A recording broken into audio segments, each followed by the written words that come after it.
past 5:30, so I'll call tonight's EDA meeting to order. And Karen, can we have a roll call, please? Oh, sorry. Commissioner Roberts? Here. Commissioner Huntash? Commissioner Lorge? Here. Commissioner Erickson? Commissioner Finneman? Commissioner Husnick? Here. And President Bain. Here. I'd like to invite everyone to rise and join us for the Pledge of Allegiance. Allegiance to the flag of the United States of America and to the republic for which it stands, one nation, under God, indivisible, with liberty and justice for all. Members of the EDA, we have an agenda before you tonight for approval. I will entertain a motion or any changes. I move we approve. Second. We have a motion and a second. All those in favor signal by saying aye. Aye. Aye. Oppose? And our agenda is approved. Our next item this evening is to approve the minutes of our regular meeting from March 28th, 2022. And I'll entertain a motion or any changes. So moved. Second. The motion and a second. All those in favor signal by saying aye. Aye. Oppose? And agenda or the meeting minutes are approved. Our next item this evening is the Size Up Business Analytics. And Dan, do you want to start us with this? Sure thing. President, members of the EDA, just 1 second, let me get Karen can get me that set up. Here today to provide a little bit of background on the Washington County CDA's new program, Size Up Small Business. Just want to say, I've looked at this. This was launched, was it 2 weeks ago? Went through the first training on it. And this is a very exciting project or product when you look at it. It's hot off the presses, so I haven't spent a ton of time going through the actual getting under the hood of it, but I have done some initial work on this with this platform. And it does provide some really detailed market analysis for business. And if you look at what Size Up Small Business offers, historically, this level of data, this level of analysis has typically been reserved for larger companies who have business analysts on staff. They've really sized up, and I've looked at it, really leveled the playing field, and now it gives that really detailed analysis, that level of data to small and medium-sized businesses. So local businesses now have access to the same level of data sets that your larger corporations have. So this actually is really, really exciting data platform to have available here in the city. One thing to note when you kind of look at any type of data project is sort of take the data a little bit with a grain of salt. The data that's in here is only as current as the data set that they have. So when you really get that local knowledge behind it and you start looking at on the competition side, for example, they may have some competitors that are listed that may no longer be in business.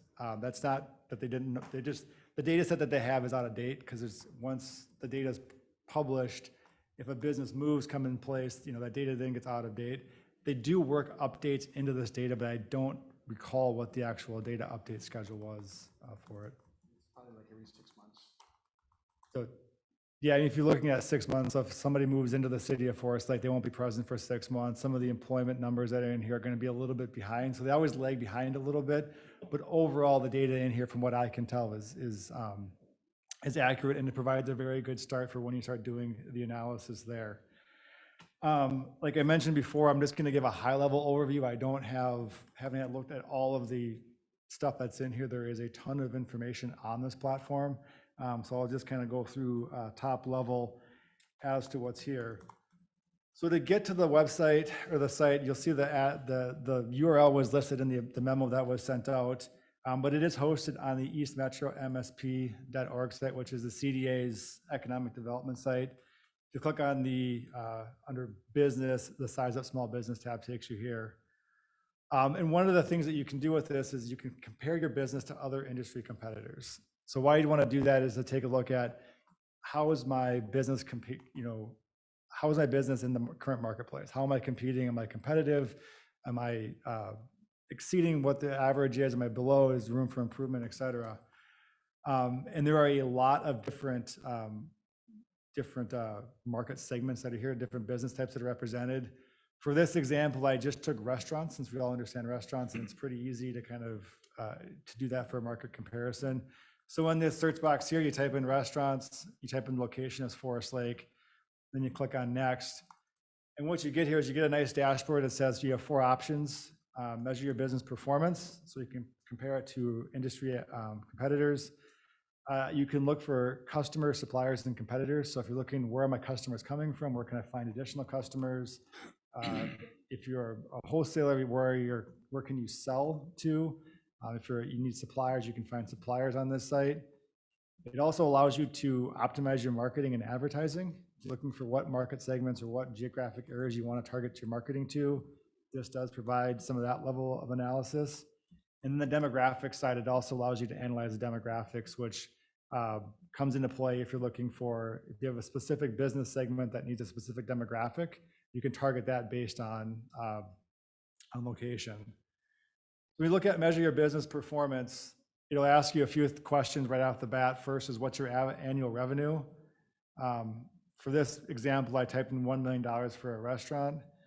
And you see, based on the results here, is that the average restaurant within the city of Forest Lake pulls in $2.7 million per year. Compare that to the county, you have 2.8, the metro 2.5. So what you're seeing is that the county and the city are actually pulling in more revenue in the restaurant business compared to the metro average, which means that, you know, it's a good location to locate a restaurant in. You have state level analysis, which is at 2.2 million, and nationally 2.1. So what's nice is you can start to do market segment comparisons. You can say, what's the city, how's it compared to the county, the region, the state, and nationally. So you can kind of get a really good cross-section of market segment on this platform. You can also enter in the year that you started.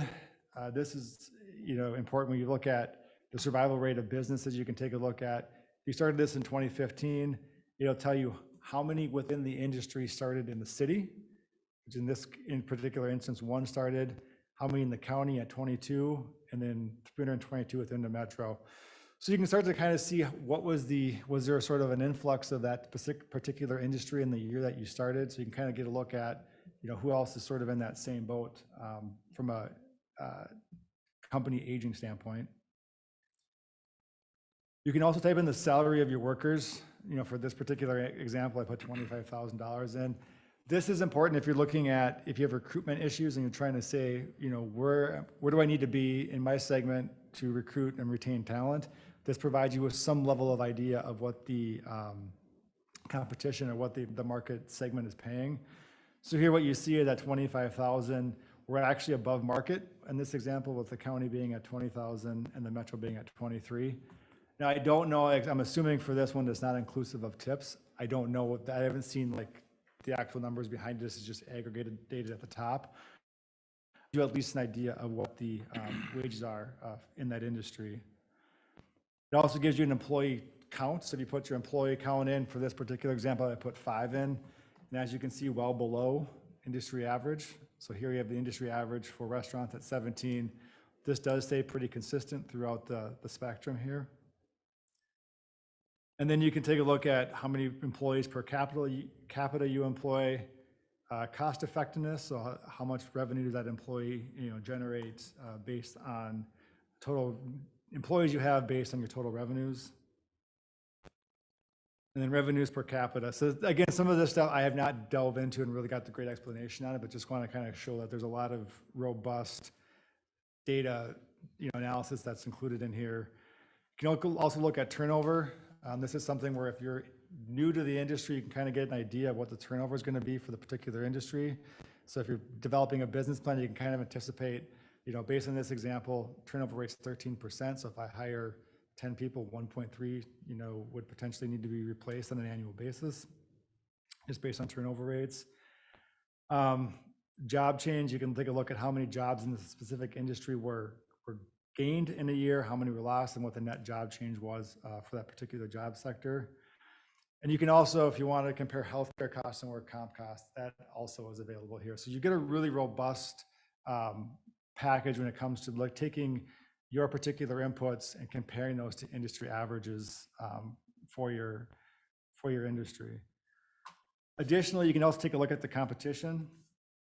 So here you can look at if you're new to an area, you can take a look at who am I going to compete with. So if I open up a restaurant in Forest Lake, what are my competitors going to be? And what you see here on the map, it'll actually bring up all of the competitors within the city, and you can kind of get an idea of where they are geographically, as well as get a listing on the left-hand side there. So any place you see a dot here, that's a competitor that's listed within the city.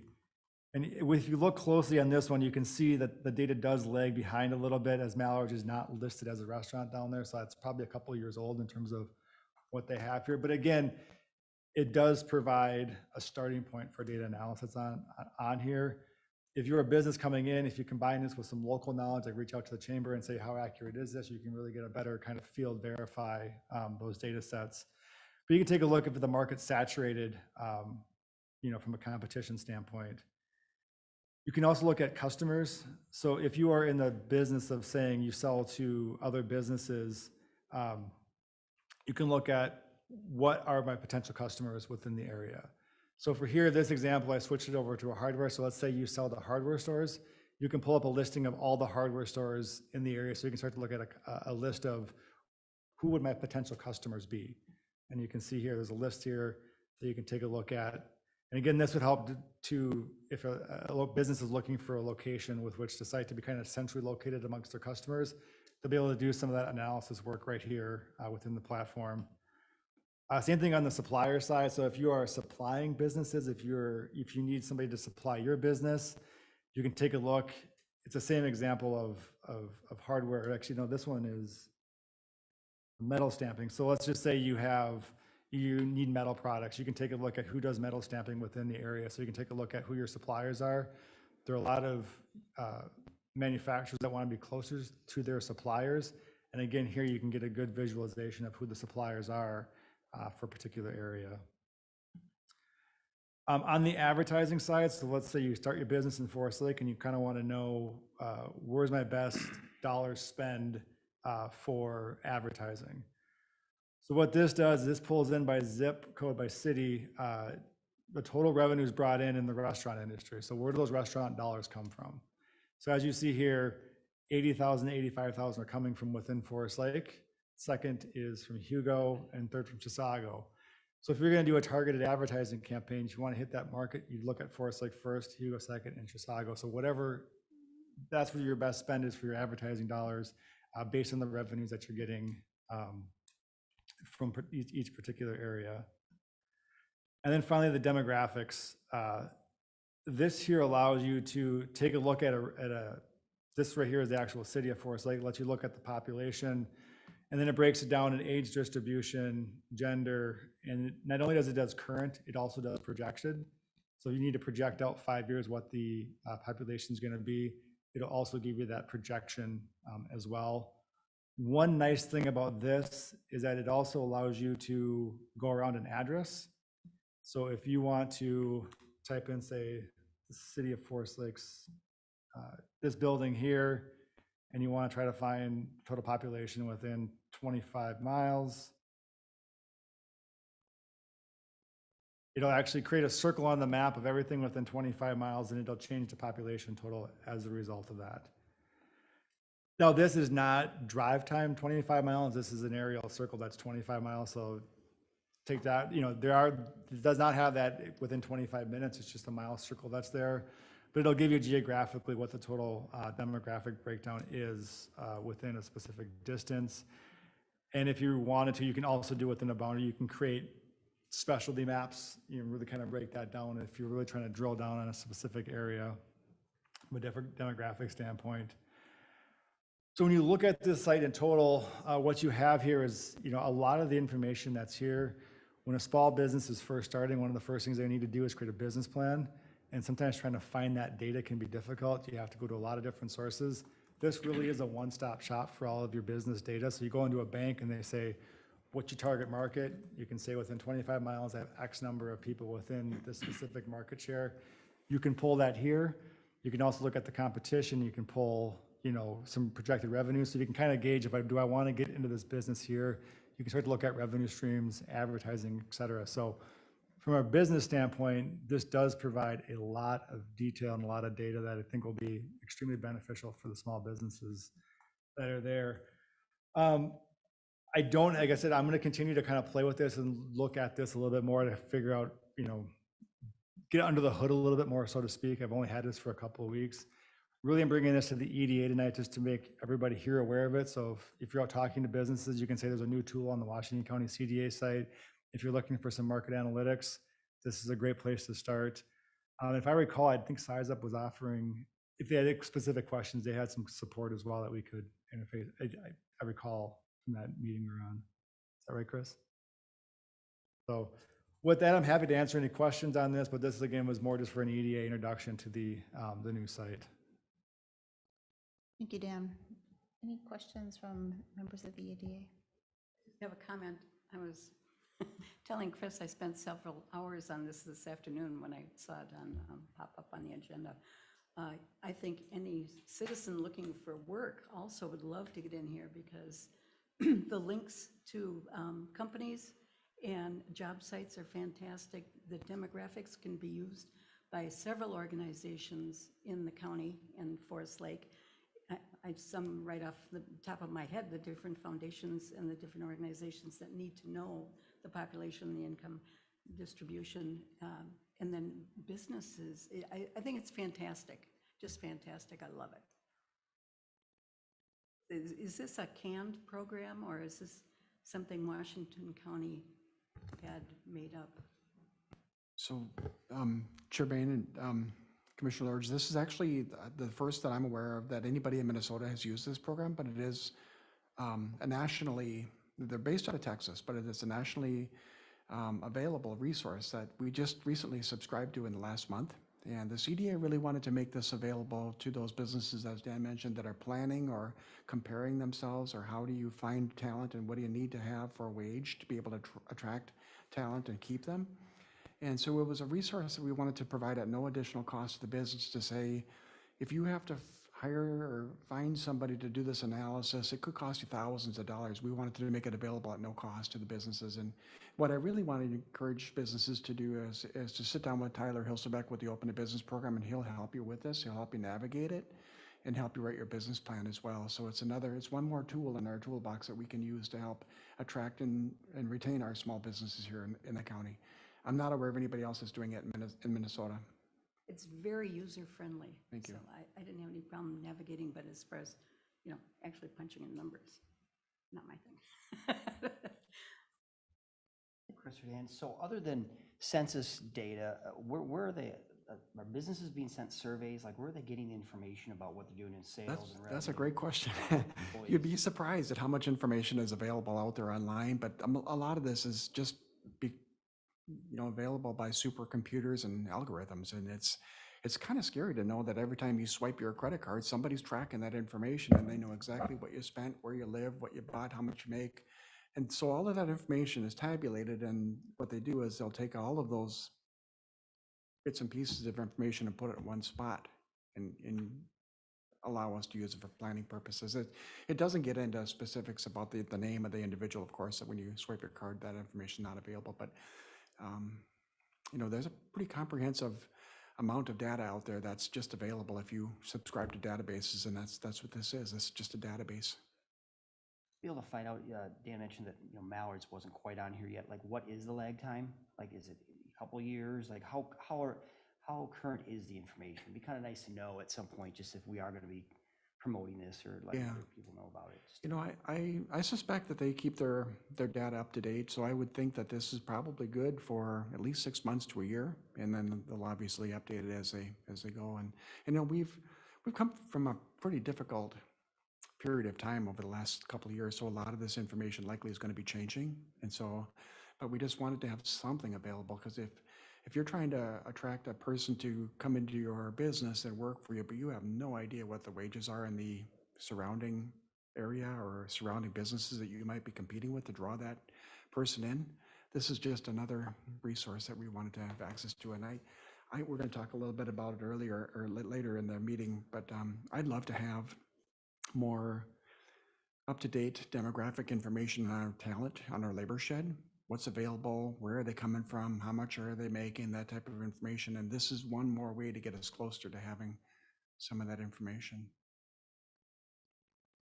The questions kind of lead up to one of my questions, which was, so having access to the information is one thing, and then kind of interpreting that and then understanding how that data may or may not apply to a business decision is maybe kind of the next question. And I think maybe you already answered it. Is Tyler available to kind of Yes. talk through, and that's part of the open to business function, is interpreting results and kind of making some decisions Absolutely. based Yeah, on. it's really important for us to make sure that Tyler can help businesses navigate this, because honestly, there's so much information in this tool that it could be overwhelming, and they could get lost in here real easy trying to navigate it. So we want Tyler to sit down with them and say, okay, here's what you need to know, and here's where you go to find that information. And that's all through the CDA at no cost to the business as well. Just to circle back on Commissioner Roberts' question about the data, I just looked at Size Up's company, and one of the FAQs does talk about where they pull their data from.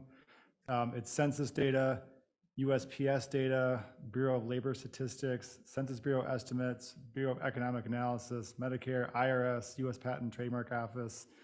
So it looks like they're getting a lot of these from the federal government, so as soon as they update, we're getting the update, but it looks like they have multiple data streams that they're kind of, aggregating up into this data set. So, just from a data standpoint, from what I've seen in sort of some of my past experiences looking at data sets before, this is probably the most comprehensive one that I've seen. Otherwise, you typically are seeing just little slivers of it all. But this really does give you that bigger picture from, based on this, the multiple sources that they're getting. One last note on the program, which was really exciting. We had been talking for years with the chamber about a database for buildings for sale or rent. All of the Washington County information that's available is on there. That's really exciting. And with photos and all the information and cost per square foot and contact information, I think that's just terrific. You mentioned the chamber. Is this something that perhaps also Nanette should be kind of pushing out to chamber members and doing some awareness of? So, good.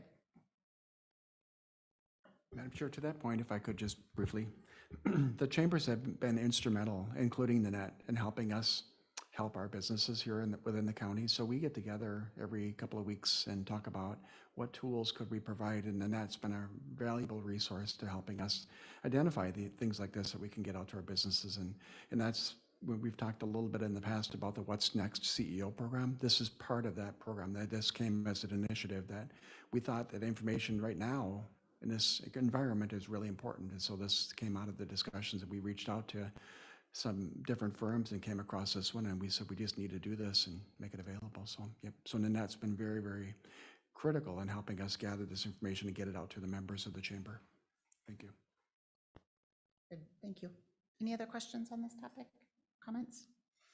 All right, we'll move on to the Chisago County Labor Capacity Study presentation. President, members of the EDA, again, this is on the agenda tonight, just as an awareness for the Chisago County Labor Assessment. This was completed in January of 2022 and was sponsored by the Chisago County HRA EDA, so I want to give them credit for doing this study. But I suppose one of the questions that you may be asking yourself is, why is a Chisago County study on a Forest Lake EDA agenda?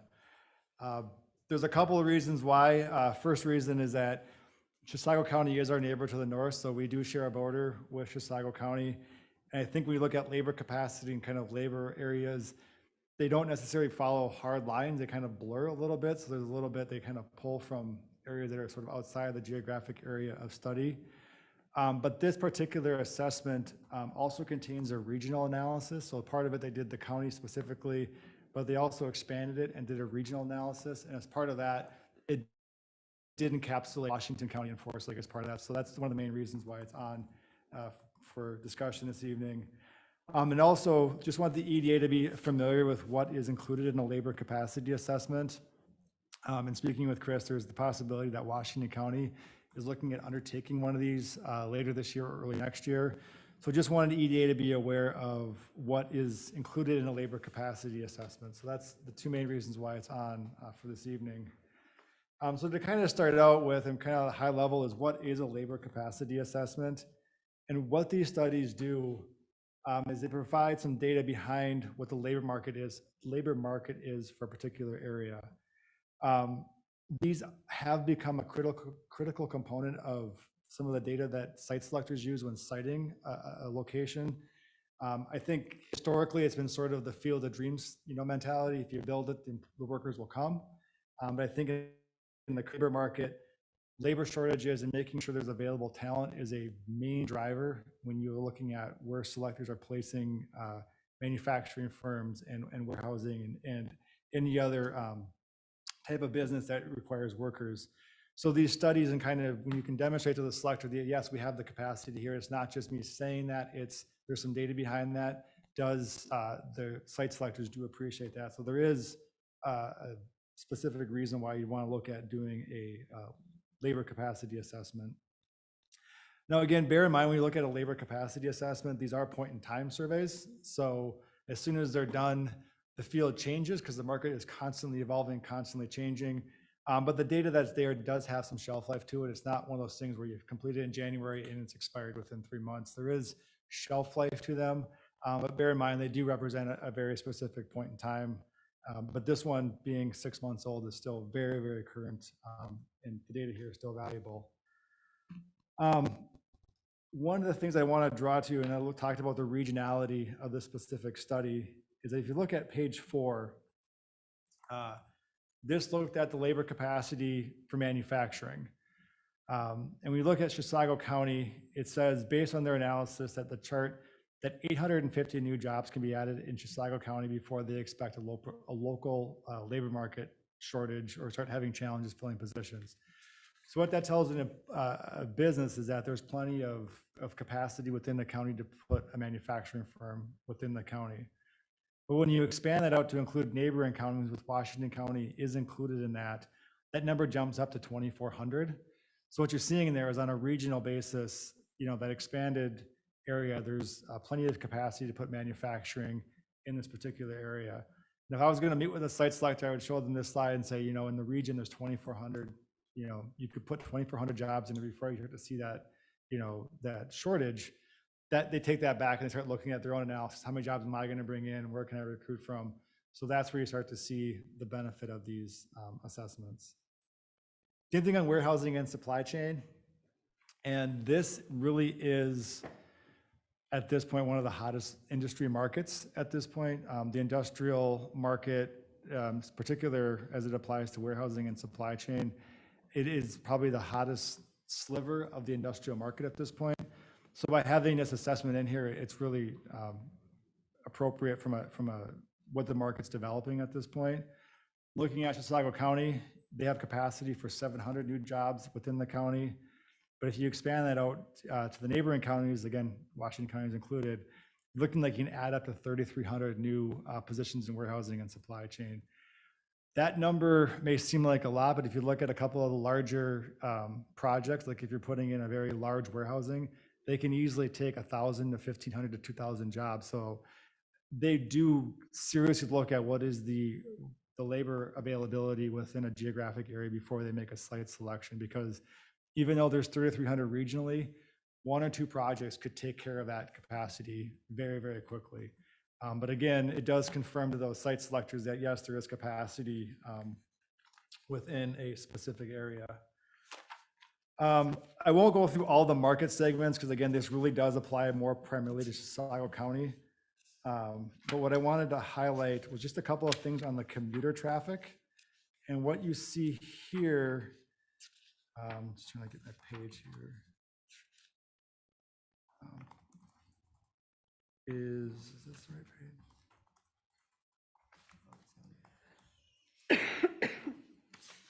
Sorry, I highlighted my hard copy, but not the actual electronic copy. What you see here, this analysis, what it did provide is it kind of confirmed what we all know, that a lot of workforce within this area is commuting out to the metropolitan area. So you see a lot of commuters that are coming out. They do say that they do have some within the county that are going to those areas identified where there's the industrial centers within the county. But for the most part, those who are commuting out of the county. But what's more interesting to me than that is this next slide where Chisago County, for those that are commuting in, we're pulling areas from outside the county. Now, when I go to industrial conferences, land conferences, I've always said one of the reasons why Forest Lake competes differently than, say, a White Beaver or Roseville is the fact that we can reach out into Pine County, into west central Wisconsin. And this data set here does prove that that's happening in Chisago County, which then you can infer that that's happening in the northern part of Washington County as well. So not only when I go say that, I'm not just saying that, I can actually, there's some data that backs that up. So again, these assessments really tell those businesses not only what's currently there, but where they're drawing from. So if they're looking for a specific market segment, they can start to see where that potential talent lies. Again, the primary reason why this is on there was just for awareness. In talking to Chris, it looks like Washington County is exploring doing one assessment that's specific on for Washington County. And I think as you start to put these studies together, you're getting a more complete picture of overall workforce, not just in Forest Lake, but sort of regionally, which starts to fill in some of those data gaps that exist out here. I've always said we're sort of on the edge of data. Like if you're in White Bear, Roseville, you get a little bit more robust data sets. Out here, we're starting to see some of that kind of back off. But when you start looking at adding these labor assessments, what we just saw with the Size Up program, those gaps are getting filled with this data, which does makes Forest Lake compete more from those. If you're looking for businesses that are making data-driven decisions, we now have some of that background data, which is helpful for them. So this is on tonight just for EDA awareness, and I'm happy to answer any questions that you may have regarding this or labor capacity assessments in general. Hey, Dan. Just Jennifer. a comment or question. Amazon will be expanding into Hugo, and they're going to be hiring 200. Is that, do you think they'll be pulling them up from the metro area rather than us worrying about them pulling them down? We have no control over that, but No control. that's, yeah, that's, My assumption would be a combination of both. I mean, I don't know where their exact site is. I know is it Center? I thought it was Centerville. It's going to depend if it's on a bus route. I mean, you might get people from Metro coming out, but I think if this, if I just put on my quick analysis hat on this based on what I'm seeing here, my guess is that people would be coming down just because that seems to be sort of, that would fall in line with the trends that are in here from where the employees are located. I don't know if, I don't really have a question here, but just maybe a comment for Chris. If Washington County is, considering this type of a study, I think it'd be helpful, just demographics of Washington County or the geography of Washington County, to maybe consider a two-part chapter, North Washington County and South Washington County, just because. Thank you, President Bain. That's a Geographic great question. standpoint, We're it's actually just such looking a at stretch. splitting the county into 3 different study areas. Even So better. it would be north, including pretty much the Forest Lake School District. So Hugo, Forest Lake, Scandia. And then south, Cottage Grove, Woodbury, Yep. Oakdale. And then in the middle part, you've got Stillwater, Matamidi, Oak Perfect. Park Heights, Lake Elmo. And so we'd be looking at those 3 different separate study areas, but I think there's a lot of traveling between those areas as well. But as Dan mentioned earlier, we'd love to know what's happening over in western Wisconsin. I believe that there are a lot of people that are still commuting into Minnesota, but I think a lot of them may have changed since the pandemic. And so I'd love to know currently what's going on out there and be able to give that information. And just share some anecdotal information with you. Our largest employer in the county is Anderson Windows. I have over 3,000 employees right now countywide, and they are looking for an additional 500 people. And so we would love to know, where can we find that talent, and where are they coming from? How much do they make? What do they do? And just be able to share that with not only with Anderson, but all of the companies within the county. And this information will be made available for everyone. Just due to the shape of our county, Washington County, it sure seems like that. I'm glad you're kind of dividing it up, because it seems like the southern part of Washington County would be a completely demographic difference from here. Yeah, 41 miles long. So yeah, there are a lot of differences. You get past the freeway and all that, and it just seems like it's a totally different area. So, good to hear. Is that pretty far down the path of consideration and is something that, would you say, likely to be done, or maybe a little too prospective to say that?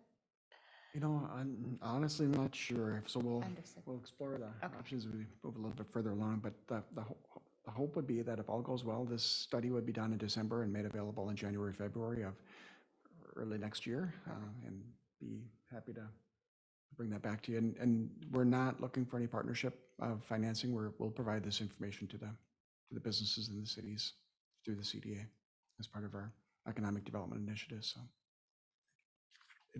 Just one more thing, if you look at the firm that actually did this study as Cushman and Wakefield, I was talking to Nancy about the study, and she had commented that she wanted to get a firm that the real estate community would understand. Because I think when you look at some of these data processing companies, they can get completely in the weeds of stuff that may not be relevant to those making the decisions. I mean, not to say that their data is bad with other firms, but Cushman and Wakefield was able to package it up, I think, in a very digestible way that speaks the same language that the selectors are looking for. So that's one of the reasons why they went with this particular firm, was they said that industry is there, and then also like with those that did the study also have contacts within that. So they're looking for somebody, you know, it can be one of those things, it's who they know within the industry as well. Understood. Any other questions on this topic? Dan and Chris, thanks for bringing this forward. All right, next item tonight, city development update, and Abby. Thank you, President Bain. Tonight, for this, For yes? this Yeah. is, okay. Well, for members of the EDA that I think we've met once in a joint workshop, I've been with the city for about 6 weeks now. And in terms of just a development update, I reviewed all the processes, procedures, ordinances, everything you can kind of think of. And the good news is you have me here. The bad news is we're a little unprepared for some of the development that we're facing right now. And I think that it's a really good time to be evaluating these things and helping maybe look at streamlining some of our processes and procedures, not only for new businesses and development, but some of our existing businesses and our homeowners. So I just want to let you know, multifamily, single-family residence construction 2022 is down. At this time in 2021, we had about 220 units created. This year we have 14. I think a big factor in that is just industry and the climate, construction costs that have gone up. But we are planning for a number of residential properties. The Hidden Creek development has submitted their final plat, so that has a 2-phase development of 60 homes each. That gets approved this year. They do anticipate starting, their hope is to start construction on those homes this year. We also have Goodview Preserve, and Birchwood Estates. They each have about 70 to 80 homes, but those would be looking at construction in 2023 and beyond. So that being said, residential market, not that great. Commercial market is, we've got a lot of interest in the commercial market right now. We're working on a review for Gertens, the phase 1 redevelopment of the Hools elevator site. So the reuse of the elevator itself is kind of a phase 1 of their project, converting most of that into retail use from the former elevator use. And then they'll come back for a phase 2 review process with us that will include some more site development, including just building out that site a little bit more into a commercial center that that we all kind of know as Gertens versus necessarily what's there today. We had some pending submittals, about a 150,000 square foot industrial manufacturing built campus. It'd be a 2-part, 2-building campus with a 3rd phase in the future. We're looking at a 32 resident senior memory care facility. That is just about to go into, I believe, building permitting. And then a 9-room childcare. I don't remember the number of units, but head count. I have a daughter that's in a 6-room childcare facility, and there's 96 in that facility. So imagine it's going to be a very large, varying ages, but we can get that for you. Those last 2, the memory care facility, the child care facility, are all in that Headwaters development. I think everybody knows, right along the corner of 61 and Headwaters Parkway. We've had some inquiries talking with people about the airport business park parcel that the city owns. And then also just expansion of a local prominent contracting services provider. They've outgrown their space and are looking at 15 to 25 acres. So we're trying to find a new site to keep them in Forest Lake. I'm moving forward with the hiring of a planner so that we can kind of fill that role that Donovan had to help me, help the city, kind of stay on top of some of the basic zoning inquiries, but also development world. And then also looking at options for some part-time or temporary administrative support. But we'll be kind of looking at what kind of staffing needs that the development department's going to need to not only serve planning and zoning, but also help serve economic development, park and recreation as well in the future. Any questions for me? Questions for Abby? This might be more general to Patrick and so when Donovan had left, we talked about the EDA taking on a part of his budget for a person, and I think there might have been a change somewhere there, and or maybe not, but like what the roles are and what Dan's role would be in economic development versus Abby, and then maybe this new person, just maybe a review of that. Yeah, the long-term vision is for Abby to lead the economic development side of this. Obviously, Dan will support, but then the planner position will do some of the nuts and bolts stuff that Donovan did. And we'll continue to evaluate that. We realize that both planning and EDA kind of been shortchanged as far as the staffing wise goes, and we need to look at, see what's the next step, but get Abby involved here, get a planner involved, and then see where we go from there. I still would estimate probably another person is going to be needed somewhere soon, a year, 2 years, 6 months maybe. It all depends. Again, development, depending on the economy, which is who knows where it's going at this point, that may slow down development or it may increase development depending on which way it goes. So not a big change, but just everybody getting used to new roles. And like Abby said, finding the things that we haven't been able to do in the past and doing them right and doing them efficiently. And if we can get those things done, then we can look and see if we need staff or how many staff we need. So process really. And a follow-up question on the Hool site.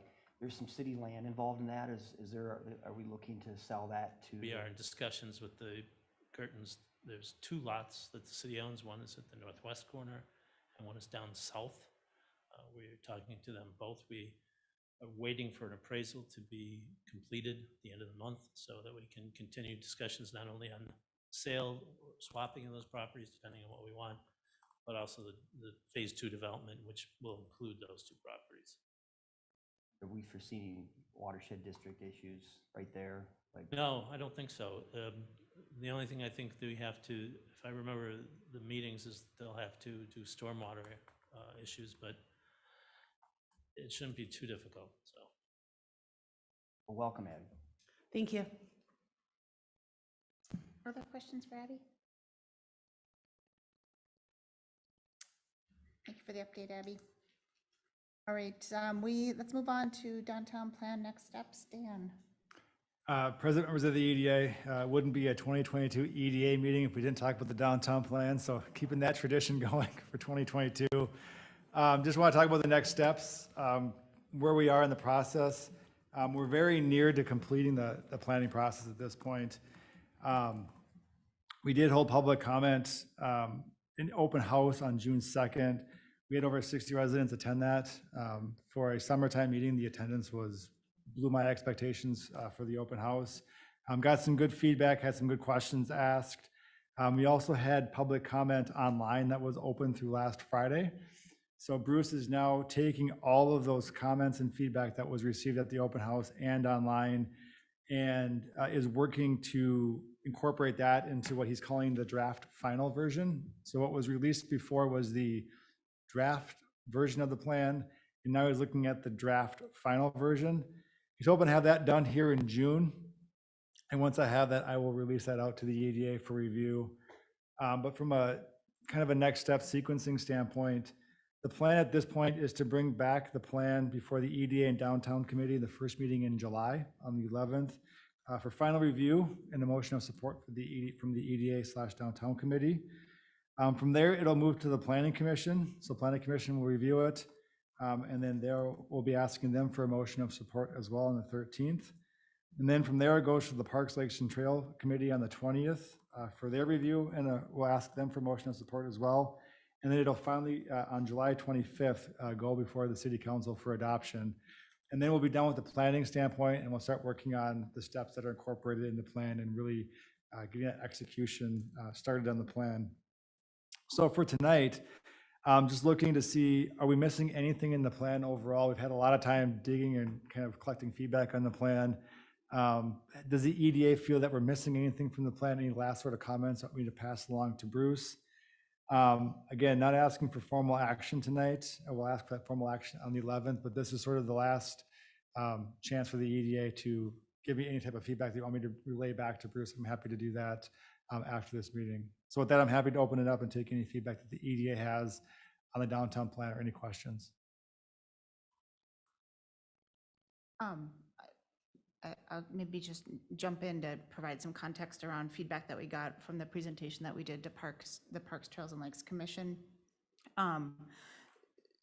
Lots of feedback from the Parks, Trails, and Lakes Commission, and maybe the two primary points of feedback that stand out in my mind that that feedback coupled with some of the online feedback I think we've received, and I think also some of the feedback we've received from the some of the tone of the public meeting on June 2nd would be, and I want to be specific on where feedback's coming from. So primarily coming from Parks, Trails, and Lakes, I would say we might want to remove from the plan consideration of moving the boathouse, or it might want to change that the direction in the plan related to the boathouse to be more specific of, rather than considering use of nearby retail property, which is the Gun building adjacent, which is kind of currently built into the plan, that we would instead, the first phase would be to look at the existing building and look to use that existing space and to see if there's an opportunity to use that existing space for both warming house and bathroom facilities. There might be a tipping point where warming house, that space is insufficient and you might need to go a different direction, but right out of the gate, just to like recommend moving that boathouse or the bathhouse bathroom space. I think the word that was used in the plan that or in the meeting that made me cringe a bit was, it seemed frivolous. If we've got a good space, why would we consider renting space? And I think there's some merit to that feedback. The other piece of feedback that they were pretty strong in is really, they're really reluctant and would really discourage us from moving the playground space. That space was recently resurfaced. There's been a lot of money put into that space in the last couple of years. And of all of the needs of the park, that seems to be one of the better functioning areas. And to relocate that just seemed to be financially disruptive. And also to take what is today a very self-contained portion of the park geared for small children, to put that into a larger space that is maybe more wide open, perhaps present some larger issues with, parents being able to keep, control of kids. That for all of those reasons, they were pretty clear that they did not think that that should be part of the plan. So unless there were some compelling reason on why we should continue to keep that, based on their feedback, I think we should consider pulling that out of this existing draft. So wanted to be transparent on that feedback that we came in, and also provide, we're going to be in this portion here over the next several weeks where we've got sources of input, people providing input, and also potentially the plan changing as that input is coming in. And so we're in that fast iteration phase where I think the best we can do is to just like openly communicate areas of the plan that might be changing so that folks feel heard. And also when we are looking for motions of support, people feel like that feedback has been heard and iterated back into the plan. I'll pause there after some feedback on Parks, Lakes, and Trails, and interested in hearing other thoughts from either.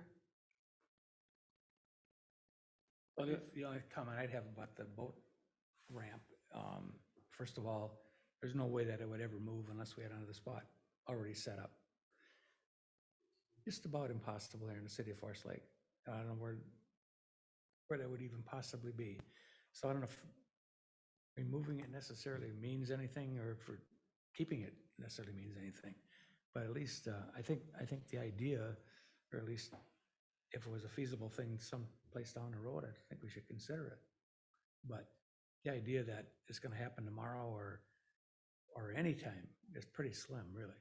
So, it would have to be a really ideal situation. So, I would echo the same comment, just going to those meetings, that seemed to be the hot topic button. And so I think just financially, and the fact that people really don't, I understand some people are fine with it, but it seemed as though the majority wanted it to stay, or at least be somewhere close. And I know the trailer parking is an issue, but it really is a downtown driver. It drives traffic downtown. There might be some people that don't believe it, but people are coming and going out of that area. Just have people coming and going, there is a slight chance they're going to buy something. I know some people don't believe that. They think they're packing the cooler up and going back to Blaine and not coming and stopping in town. It's better having a chance that they drive by than not them driving by at all. So I think having that is a driver. We just need to, in my opinion, find a alternative spot for the parking, the trailer parking. that'd be the problem. That also is, as I've heard more feedback from both the community open house session and then feedback afterwards, is people seem to be very open to, yes, consider moving the trailer parking, consider even having that on the other side of 61. If we could relocate the trailer parking, seems to be more of an appetite towards that than actually moving the site altogether.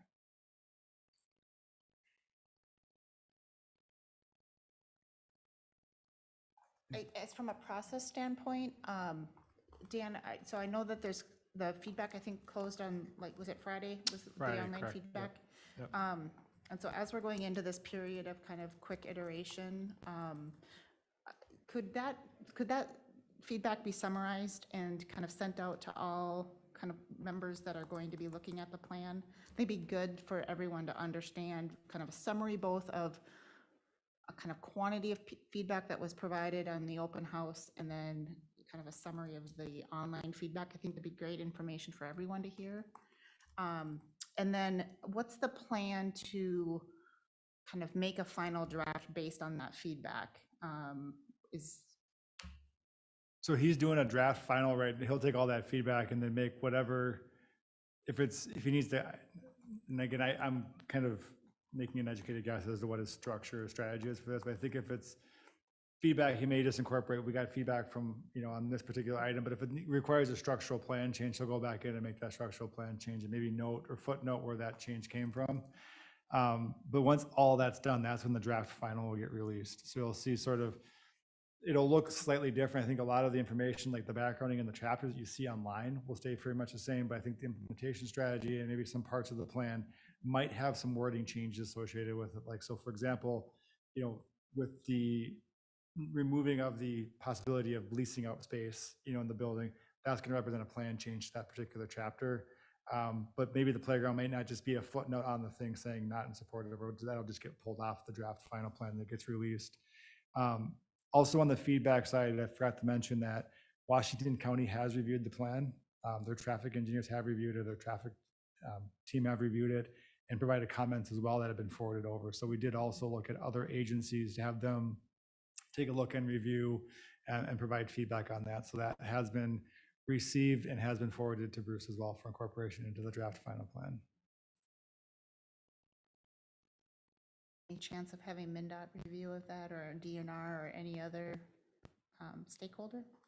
I can see if, I know Bruce had contacted the DNR. I'll see if he actually sends it over to them. And I don't know about MnDOT. We went to Washington County with the possibility of that getting turned back to Washington County. That's where we started with for their feedback on that. So that's why it's at the county level. Dan, so obviously we can't continue to have Bruce come back with different drafts of this. Do you have any sense of any pushback from him, like we need to sunset this thing sooner than later, or is there pressure to make that happen?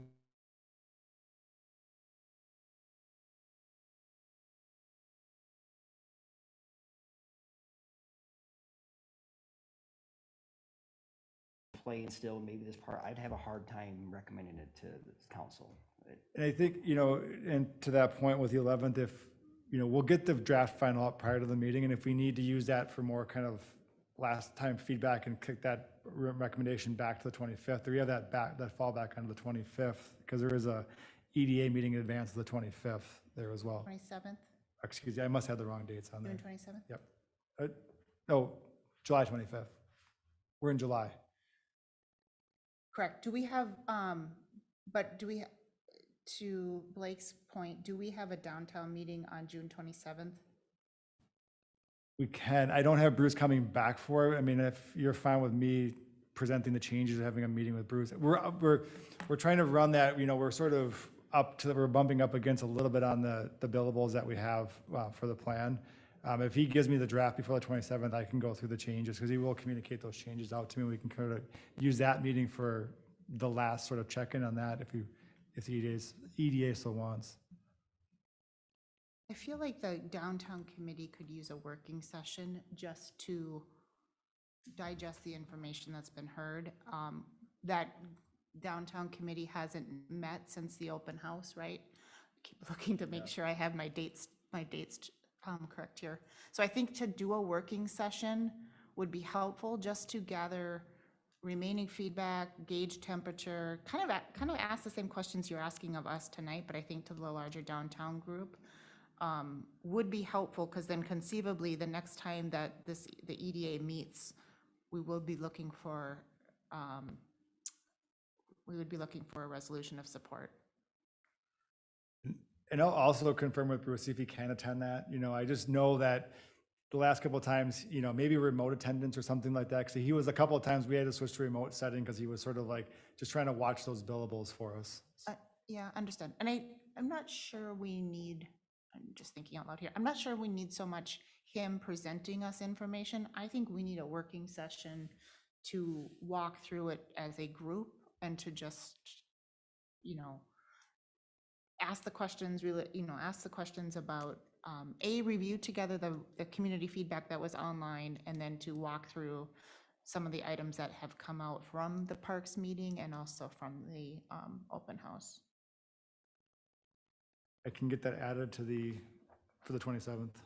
I think otherwise, without doing that, we run some risk of getting some negative feedback on the 11th, and then everyone's in scramble mode. And also then you will have been prepared to present to planning and parks, trails and lakes. And so a little bit more than dotting i's and crossing t's. So I think there's still some detail to discuss, but I think it's a good opportunity to at least see where folks are, where we're on the same page and where we're not. I'll make sure Bruce gets the draft final out before the 27th, because I just told him in June, for that, and he was agreeable that the schedule worked for him from a timing perspective, but I'll just confirm that we can get that out prior to the meeting on the 27th, so everybody has a chance to review it. And then maybe even if that meeting can be recorded, so if there are meaty parts that he does need to watch to get the right context, it's available. From a recording standpoint, and I know this room is not the best sometimes for a workshop or a feedback session, but it does from a recording standpoint. It makes it easier for us to record. So maybe we just hold that in here, Yep, and we can invite folks to sit at the staff tables. Yeah. Is there any way to put in that meeting, that workshop, somebody addressing the financial end of it? Because there were comments about, is this pie in the sky, is this feasible? And we haven't addressed that, have we? Yeah, so his sources of revenue, sources of revenue, or what he was calling that portion of his analysis, but he was still drafting that. Will he have that done by that final draft? I will ask. I'm assuming he will, but it's an assumption at this Yeah. point. I'll confirm if we can. I'll ask him if we can get it updated on the financial side of it as well for that meeting. I think the reality too is it's a 10-year concept plan, and a lot of the financials are going to be some pretty broad estimates. So, go ahead. And then, so that additional study on the Vanelli corner, whatever you call it, is that going to be done that's after the fact, or will that be coming forward by the time we come to the end of this, or? It's close to being, we've met, and discussed some concepts on there, and I believe portions of it have been included in will be included in the draft final, but I don't know if we'll have everything finalized before the 27th. Yeah, the reason we brought that is so that it would mix into the plan. We have a long way to go speaking with the developer who wants to develop it, so it's kind of hard to say that that will be a real clear picture. You know, there's a lot of moving parts with MnDOT or the county or the city and the city-owned land and how tall it's going to be. So we'll try to get a little bit of it in there, but you're not going to have a lot of meat to that yet. We've got quite a lot of discussion still pending before we figure out how the final look at that's going to be. Are there some things still that maybe we could incorporate around like potential traffic patterns? Or, we kind of talked about the tie of that property to the parkway that we've done to potential parking on the northern portion of the park.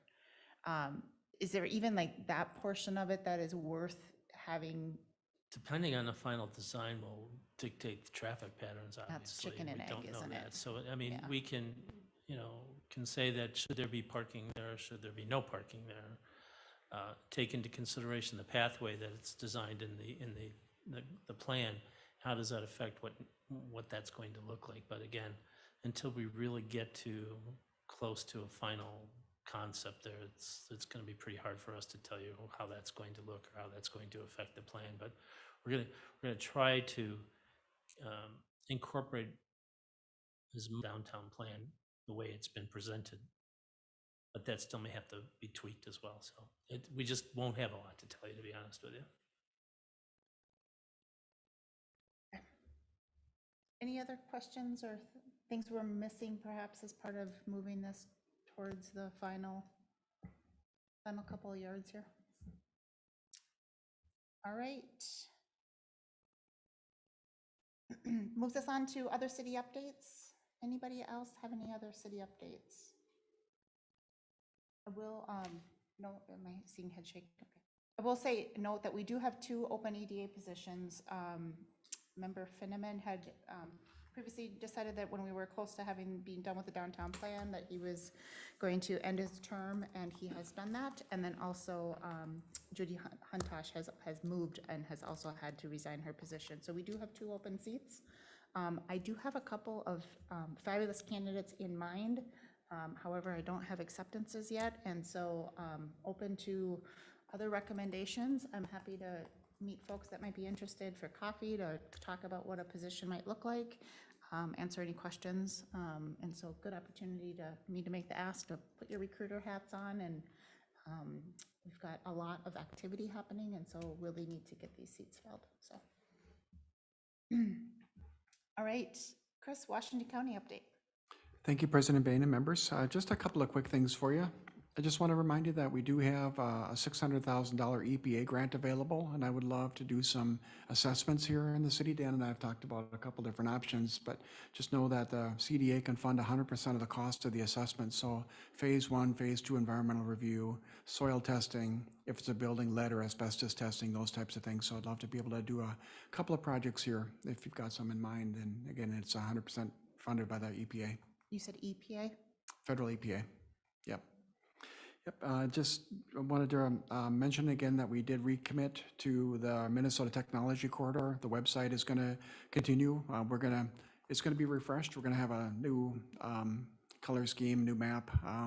The sites and stuff that we've talked about will stay the same. The marketing efforts will stay the same. Our hope would be that we could get it out to more interested parties and continue to market the Minnesota Technology Corridor for high-tech, high-wage-paying manufacturing, data centers,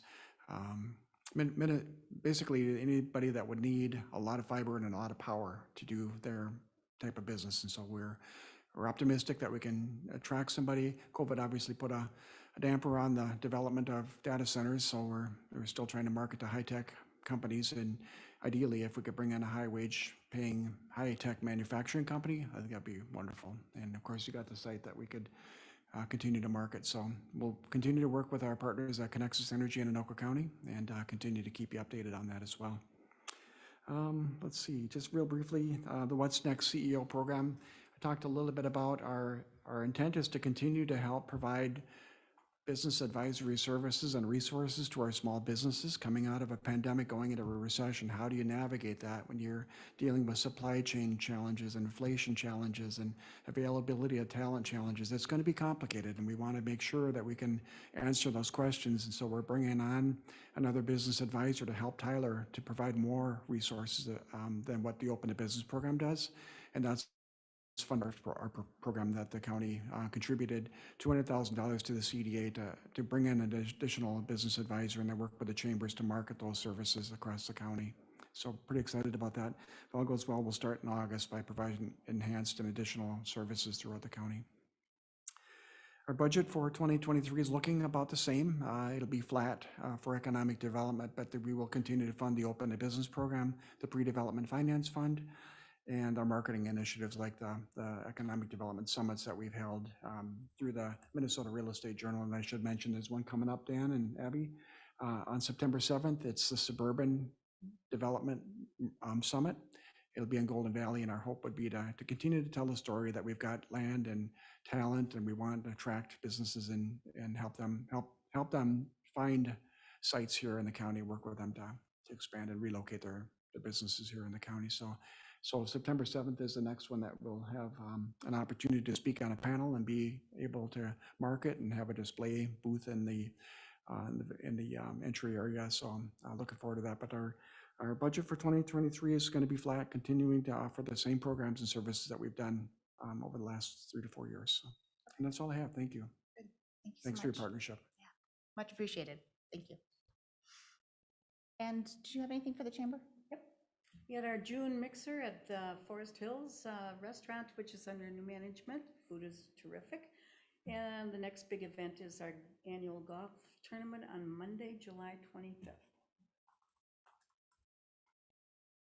And that being our final item on the agenda this evening, I will entertain a motion to adjourn. So moved. Second. A motion and a second, and all those in favor signal by saying aye. Aye. Aye. Oppose, and we are adjourned. Thank you, everyone.